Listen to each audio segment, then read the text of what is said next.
presenta 24 horas con Liz Valareso y Gabriela Galárraga.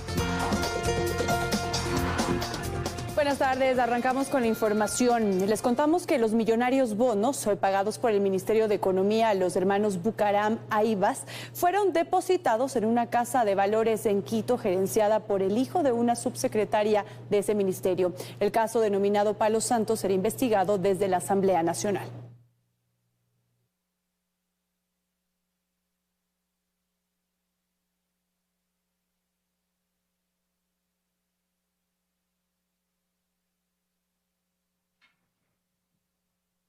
Otro tema, la vicepresidenta Verónica Abad confirmó que Estados Unidos le retiró su visa. Fue informada de esa decisión mediante un comunicado enviado desde el consulado de ese país en Guayaquil. Señaló que eso no le preocupa. Lo dijo en entrevista virtual para el diario La Hora. ¿Esto es real? ¿No es real? ¿Tiene algún comunicado? Es real, pero en realidad es real. Respeto. Tengo una carta del consulado de Guayaquil sin indicar las razones. Ojo, ¿sí? No es mi prioridad y este es sin duda alguna nuevamente una mezcladilla porque lo que hacen es infiltrar información desinformando, diciendo que es por tráfico de influencias con mi hijo. No hay nada, no existe. La carta es pública, en mi caso a mi equipo de trabajo y a los abogados obviamente con quien se maneja todo claro. Así que en realidad para mí no es ninguna cosa que me preocupe. Lo que me preocupa sí es, sin duda alguna, en manos de quién estamos. La Corporación Eléctrica del Ecuador, CELEC, ganó una demanda tras una exorbitante pretensión de más de 1.700 trabajadores que, sin ser obreros, pretendían sumarse a los beneficios de una contratación colectiva a través de una acción de protección. La demanda de los sindicalistas fue archivada por un tribunal del Guayas. La pretensión de los trabajadores de la Corporación Eléctrica del Ecuador, CELEC, estaba en manos de los jueces desde enero del 2023. Un año y 4 meses después, la intención de sumar a más de 1.700 trabajadores de esta empresa pública a los beneficios de la contratación colectiva se diluye. Para el ministro de Energía, Roberto Luque, esto significará un ahorro. Y eso hubiera implicado 250 millones de dólares adicionales.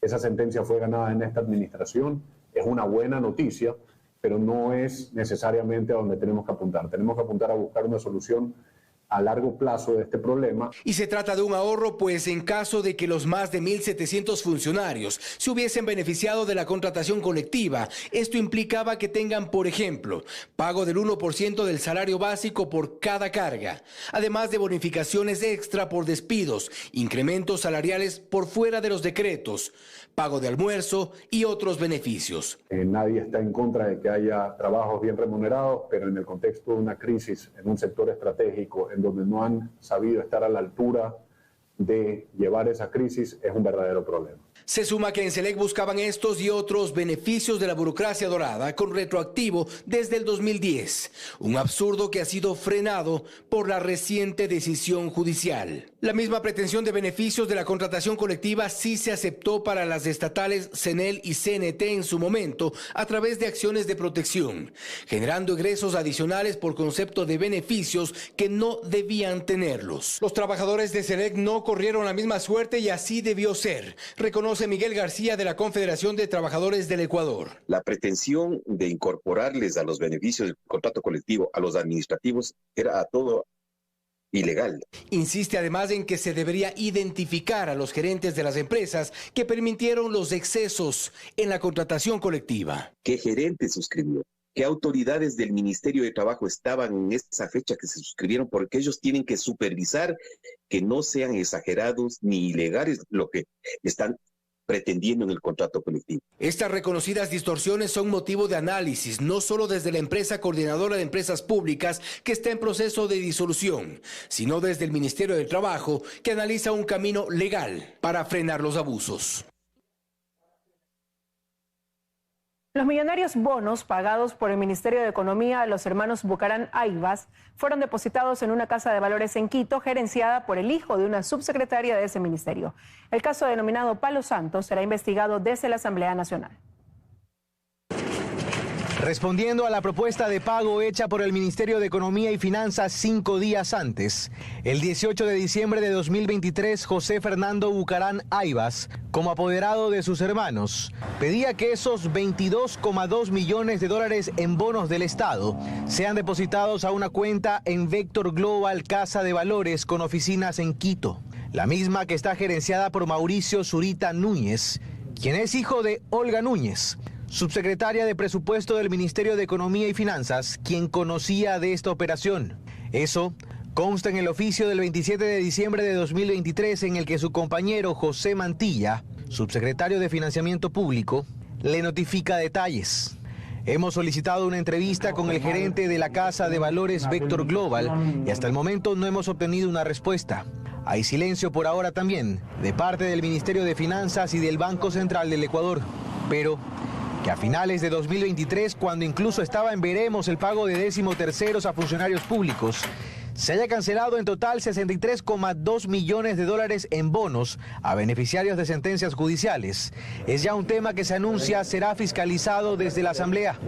Allí hay varias personas involucradas, hay varios informes de lo que tenemos conocimiento que en unos casos aprobaban y en otros casos negaban. Aquí es un caso evidente de corrupción judicial y administrativa. Vamos a llegar hasta las últimas consecuencias. A través de un habeas data, recurso que no cabía según la Corte Constitucional, los hermanos Bucarán Aivas consiguieron fallos favorables en Los Ríos para recuperar unos terrenos en la isla Palo Santo, en el Golfo de Guayaquil, que dijeron fueron arrebatados a su familia en los años 80. Pero no fue todo. Consiguieron que un tribunal de la Corte Provincial de Los Ríos disponga al Estado ecuatoriano una indemnización de 22,2 millones de dólares a su favor. Esta sentencia, que data de 2021, fue anulada en abril de 2024, pero el pago ya se había hecho. Aun cuando los bonos han sido bloqueados de forma temporal, la Corte Constitucional ha dispuesto al Ministerio de Economía, de Agricultura y al Banco Central del Ecuador que ejecuten todas las acciones necesarias para recuperarlos bajo prevenciones constitucionales. Citan el artículo 86 de la Constitución, que deja claro que si esta sentencia no se cumple por parte de los servidores públicos, estos podrían ser destituidos, sin perjuicio de investigar posibles responsabilidades civiles y penales.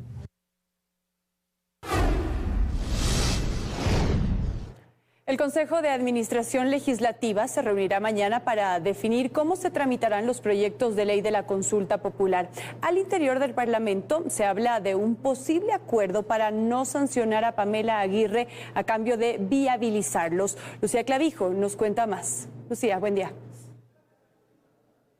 ¿Qué tal en estudios? Así es, un posible acuerdo para no sancionar a Pamela Aguirre a cambio de que se cree la comisión ocasional para tramitar los proyectos de ley enviados por el presidente tras el triunfo de la consulta popular es de lo que se habla en la Asamblea Nacional. Pero eso tendrá que ser definido mañana por el Consejo de Administración Legislativa, que se reúne a las 8 de la mañana precisamente para tratar aquello. Sin embargo, desde ambos bloques, ADN y Revolución Ciudadana, rechazan esta posición. Les contamos más detalles en el siguiente reportaje. Si se creará o no una comisión ocasional multipartidista para tramitar los proyectos de ley del presidente sobre la consulta popular, se tratará mañana en el Consejo de Administración Legislativa. Pero al parecer aquella decisión pasaría por un supuesto acuerdo con la Revolución Ciudadana para no sancionar a Pamela Aguirre a cambio de votos. Yo no creo que las cosas puedan mezclarse, las cosas tienen que tratarse por separado.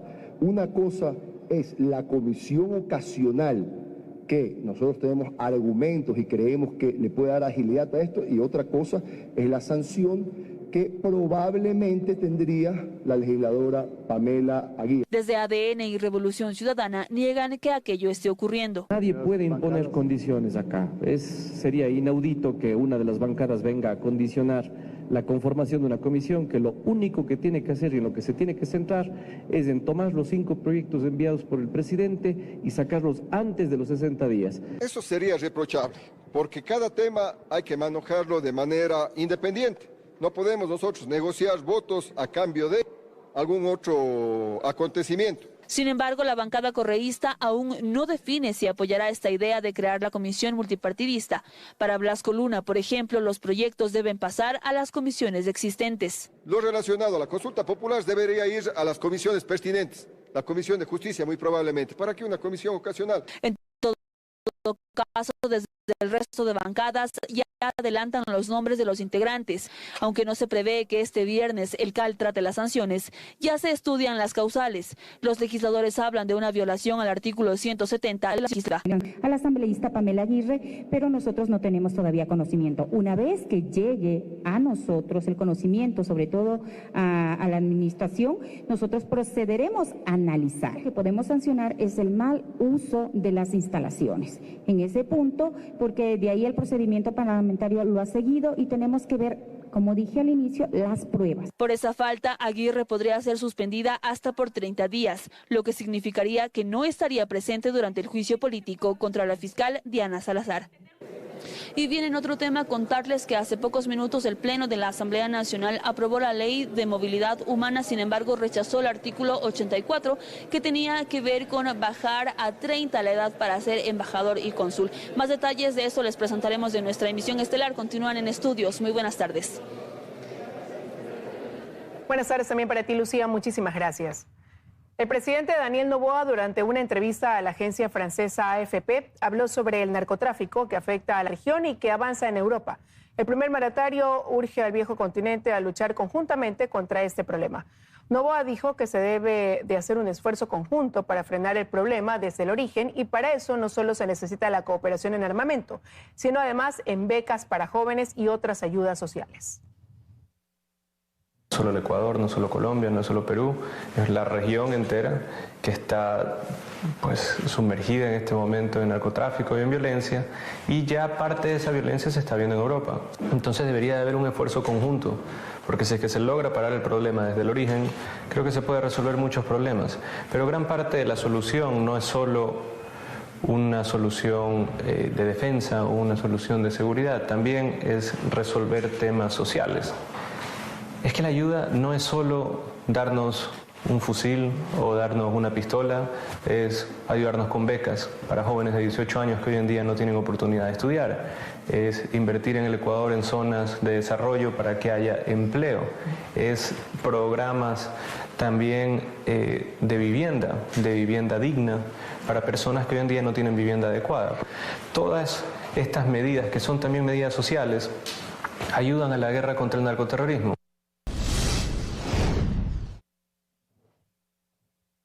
172 postulantes pasan a la fase de méritos del concurso para elegir jueces nacionales. La calificación de su experiencia laboral y capacitación tomará aproximadamente 15 días. Nos contactamos ahora con Daniela Valencia, quien está en el Consejo de la Judicatura, para que nos cuente más. Hola Daniela, adelante. Buenas tardes, ¿cómo están? Así es, de las 266 personas que inicialmente se postularon para formar parte de la Corte Nacional de Justicia, 172 pasan oficialmente a la fase de méritos. Con ello inicia el trabajo del comité de expertos, que estará encargado de verificar tanto la experiencia laboral, la formación académica y también la capacitación, un trabajo que aproximadamente les tomará 15 días. Nosotros les hemos preparado un reportaje al respecto, veamos. Cerca de un 35% de los aspirantes iniciales al cargo de jueces de la Corte Nacional fueron excluidos por falta de requisitos o inhabilidades, llegando a un total de 172 postulantes que pasan a la fase de méritos de este proceso. Los últimos en ser excluidos fueron el exmagistrado de la Corte Nacional, Byron Guillén, y el exjuez de Corte Provincial, Jorge Verdugo. El doctor Guillén, que él ya ha terminado su periodo como juez, o sea, él ya fue el tiempo para el que fue elegido. Entonces, por eso es que se le excluyó. Y se le excluyó también al doctor Verdugo por problemas que tuvo disciplinarios y fue destituido. Con ello, oficialmente inicia el trabajo del comité de expertos encargado de verificar y calificar la formación académica y experiencia laboral y profesional de los candidatos sobre 50 puntos. La labor deja de estar en manos del Pleno. A partir de hoy empieza a trabajar el grupo de expertos. Estos informes tienen que pasar por talento humano, por jurídico, y finalmente pasa por la supervisión de la Dirección General. Aunque a través de este proceso se elegirá a 10 jueces para 5 salas de la Corte Nacional, según lo explica el vocal Merck Benavides, el requerimiento de magistrados será mayor. Va a haber más o menos unos 13 a 15 con jueces. Eso significa que va a haber más o menos un número de 25 entre jueces y con jueces que deben ingresar. Mientras tanto, el Consejo de la Judicatura también se alista para llevar adelante el concurso para integrar el banco de elegibles de jueces provinciales. La convocatoria se realizó el 13 de mayo, pero la postulación arrancará el 3 de junio. Está presupuestado 3.500.000 porque se calcula que postularán entre 15 y 20.000 aspirantes. Tan solo para llevar adelante las pruebas psicológicas y de confianza, se calcula una inversión de 1,7 millones de dólares.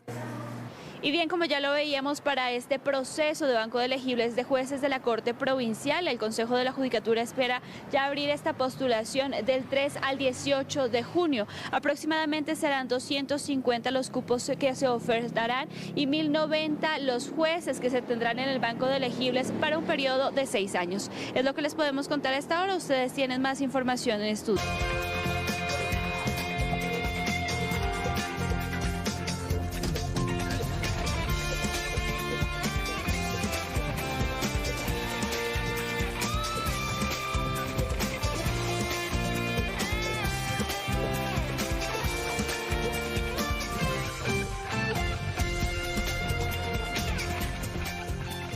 Seguimos junto a usted, gracias por elegirnos. Nos vamos ahora hacia Manabí, donde 16 personas, entre ellas policías de tránsito, fueron detenidas en la provincia de Manabí durante un operativo denominado Embestida 15. Según las investigaciones, los ahora detenidos cometían actividades ilegales al momento de desempeñar sus funciones. Era el negocio perfecto. Los agentes de tránsito en servicio activo hacían el control en las carreteras. Al retener vehículos por contravenciones, los llevaban a los patios de retención y luego los liberaban sin orden judicial a cambio de dinero. A esta conclusión llegó la Fiscalía luego de varios meses de investigaciones y de ellas se desprende el operativo Embestida 15. El resultado, 16 policías de tránsito detenidos, entre ellos conductores de grúas, un mayor, un capitán, un teniente, cabos primeros, sargentos y subtenientes de la subzona Manabí de la Jefatura Preventiva de Control de Tránsito y Seguridad Vial de la Comisión de Tránsito del Ecuador. Resultados contundentes. Personal de conducta policial venía trabajando desde aproximadamente ya 5 meses en unas indagaciones previas en coordinación con Fiscalía General del Estado, y el día de ayer pues se habría ejecutado los operativos correspondientes en 4 cantones de acá de la provincia de Manabí, como son Chone, Puerto Viejo, Pedernales y Bolívar. A través de un comunicado, la Comisión de Tránsito del Ecuador manifestó total disposición de colaborar en todas las instancias necesarias para esclarecer estos hechos, que rechaza rotundamente. La Fiscalía anunció que en las próximas horas se hará la formulación de cargos a los detenidos. La figura sería el cohecho, lo cual está tipificado en nuestro Código Integral Penal, y obviamente pues al momento ya Fiscalía y Judicatura dispondrán lo que corresponda conforme al marco jurídico vigente. En el operativo se incautaron además 11 celulares y 2 vehículos.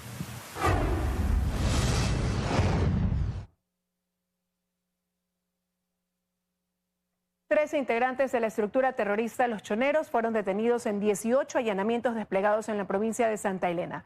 Vamos a hacer contacto con Ricardo Alcíbar, él está en el cuartel del Modelo en Guayaquil con toda la información. Hola, Ricardo. Así es, ¿qué tal? Muy buenas tardes. Hasta este punto, hasta el cuartel Modelo, fueron trasladadas las 13 personas vinculadas a la estructura terrorista Los Choneros y detenidas durante la madrugada de este jueves en la provincia de Santa Elena. Esto como parte de las acciones de la Fuerza de Investigación Anticriminal FIAC, nueva división de la Policía Nacional, y también un operativo planificado por la Fiscalía General del Estado. Ante lo que ha sido este nuevo golpe de la Fuerza del Orden contra las estructuras terroristas presentes en el país, les hemos preparado un reportaje. Veamos.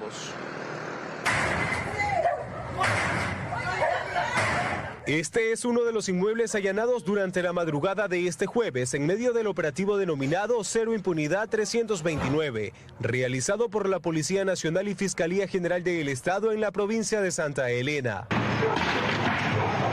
Como resultado de las intervenciones, 13 personas, 11 hombres y 2 mujeres pertenecientes a la agrupación terrorista Los Choneros fueron detenidos. 8 de ellos cuentan con antecedentes penales y se los vincula a los delitos de tráfico de drogas, posesión y porte de arma de fuego y también asesinato. Durante la captura se decomisaron 12 kilos de droga, también 6 armas de fuego, 7 granadas, más de 850 municiones, 3 vehículos y dinero en efectivo. Su monto no ha sido especificado por las autoridades. Desde el Ministerio del Interior se informó que esta operación coordinada por el equipo FIAC, Fuerza Investigativa Anticriminal, participaron 150 policías y 18 fiscales. Este último golpe contra la estructura terrorista Los Choneros se da en la provincia de Santa Elena, que hasta el cierre de este reportaje registra al menos 80 muertes violentas, 5 de estos crímenes reportados durante la tarde del martes y noche del miércoles. Ahí veíamos el reportaje y se tiene previsto que el día de mañana la Policía Nacional realice una rueda de prensa con el pronunciamiento sobre este caso y otros resultados obtenidos durante la semana, sea aquí en el cuartel Modelo o en las instalaciones de la Policía Judicial perteneciente a la Zona 8. Hasta acá la información. Regresamos a Estudios Centrales con más. Muy buenas tardes. Buenas tardes, gracias Ricardo por tu informe. Ahora les contamos que pescadores artesanales son víctimas de la delincuencia en alta mar. Robo de motores y vacunas son las dificultades a las que se exponen. Ricardo Cruzati se encuentra en la comuna Palma, en la provincia de Santa Elena, donde nos trae más detalles.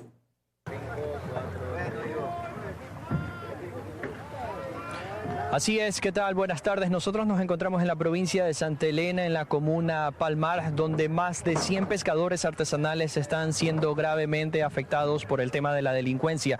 Robos, extorsiones y hasta vacunas están ellos padeciendo en su lugar de trabajo. Nosotros desde muy temprano hicimos un recorrido tanto en tierra como en alta mar para contar a lo que ellos se exponen. Veamos.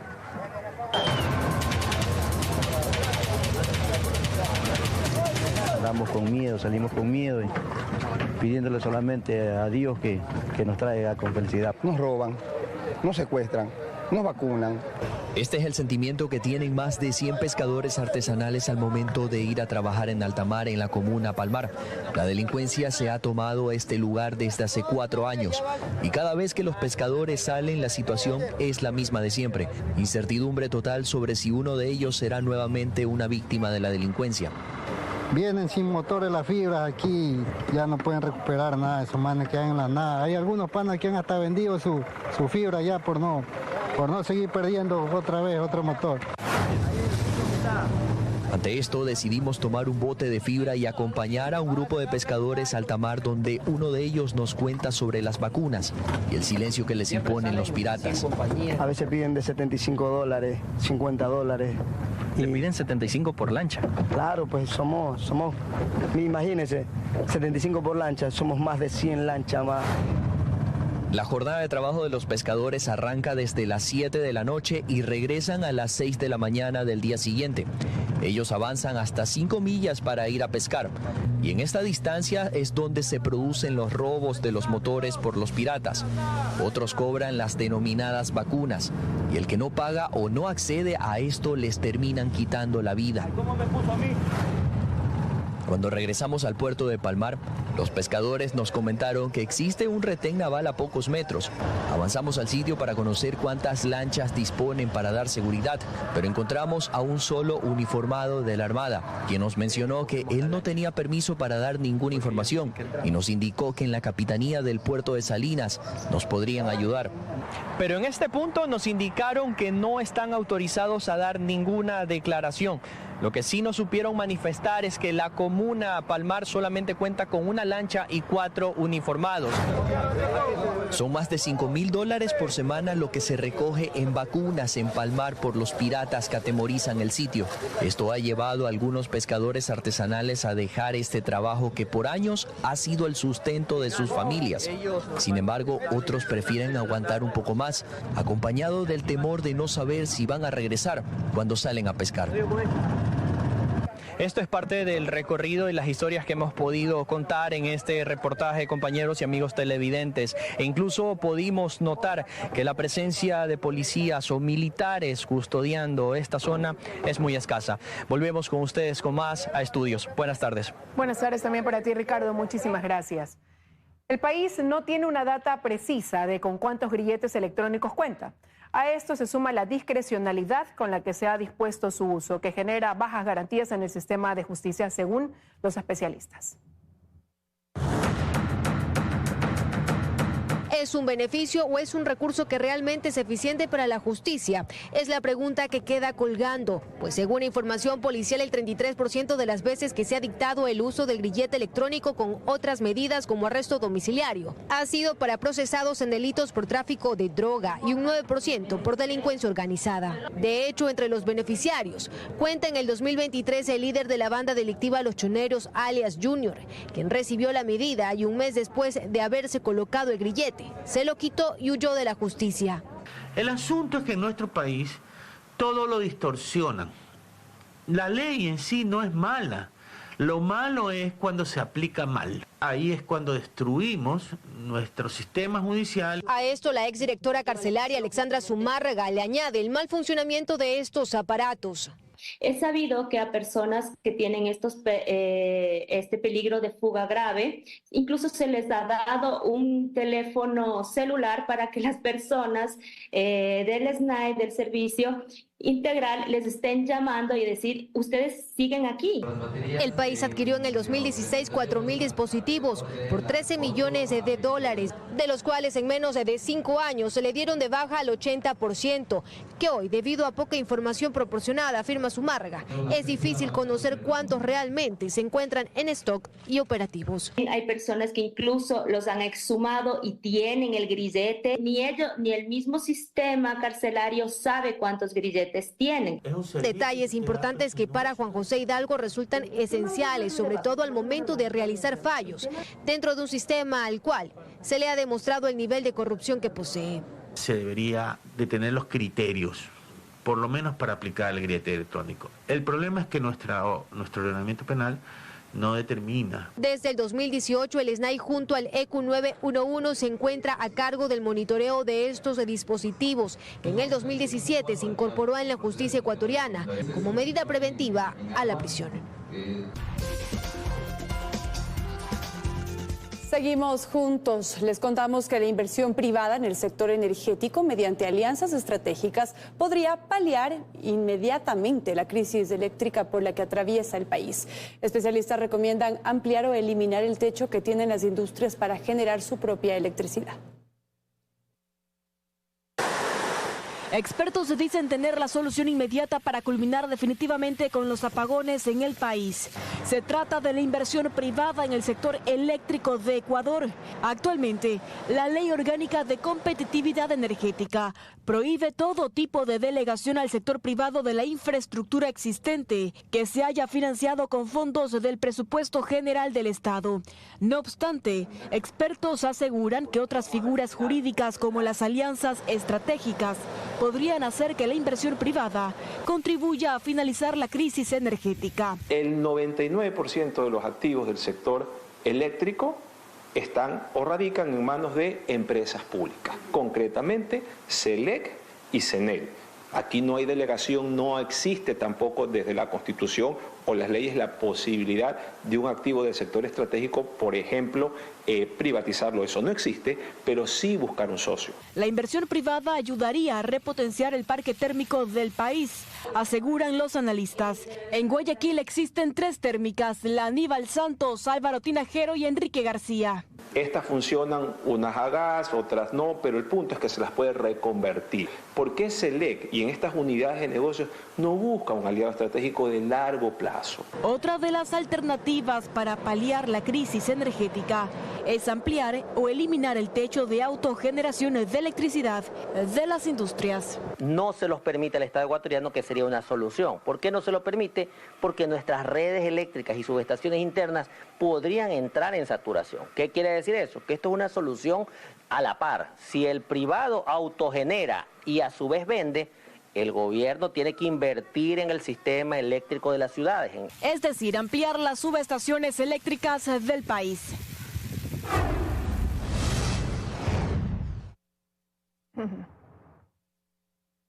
Y este sábado 18 de mayo se realizará una caminata por la lactancia materna en 9 ciudades del país. Con estas iniciativas, la Secretaría Técnica Ecuador Crece Sin Desnutrición Infantil tiene como objetivo prevenir la desnutrición crónica infantil. Ven y participa. Este sábado 18 de mayo, 9 ciudades de Ecuador se llevarán a cabo caminatas simultáneas en favor de la lactancia materna y contra la desnutrición infantil. Esta actividad es organizada por la Secretaría Técnica Ecuador Crece Sin Desnutrición Infantil y se llevará a cabo en el contexto del Día Mundial de Protección de la Lactancia Materna, que se conmemora el 21 de mayo.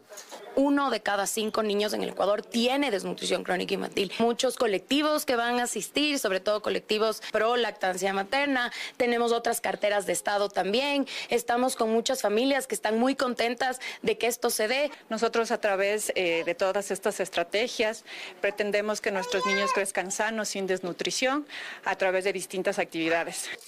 Angie Hurtado y Mariana Lema son beneficiarias de la estrategia que lleva a cabo la Secretaría de Ecuador Sin Desnutrición. Ellas indicaron que durante estas capacitaciones aprendieron más a fondo la importancia de la lactancia materna. No dejen de darle leche materna exclusivamente hasta los 6 meses y pasado los 6 meses la alimentación complementaria, porque es muy importante para los bebitos. Que todas las personas unamos a esta campaña que nos da capacitaciones. Es que de acuerdo con un diagnóstico presentado por la Organización Panamericana de la Salud en el marco de la ejecución de la estrategia Ecuador Crece Sin Desnutrición Infantil, hasta diciembre del 2022 en el país, el 40.8% de mujeres embarazadas o madres conocen sobre la importancia de la lactancia materna. Dentro del diagnóstico que hicimos son las ciudades más importantes para concientizar a la población sobre la lactancia materna, porque es uno de nuestros principales pilares para disminuir y sobre todo bajar esas cifras tan graves que tenemos de desnutrición crónica infantil. Por ese motivo, la caminata busca motivar y promover la salud infantil, así como concienciar sobre la importancia de la lactancia materna, con el fin de generar un impacto positivo en las prácticas saludables de la sociedad.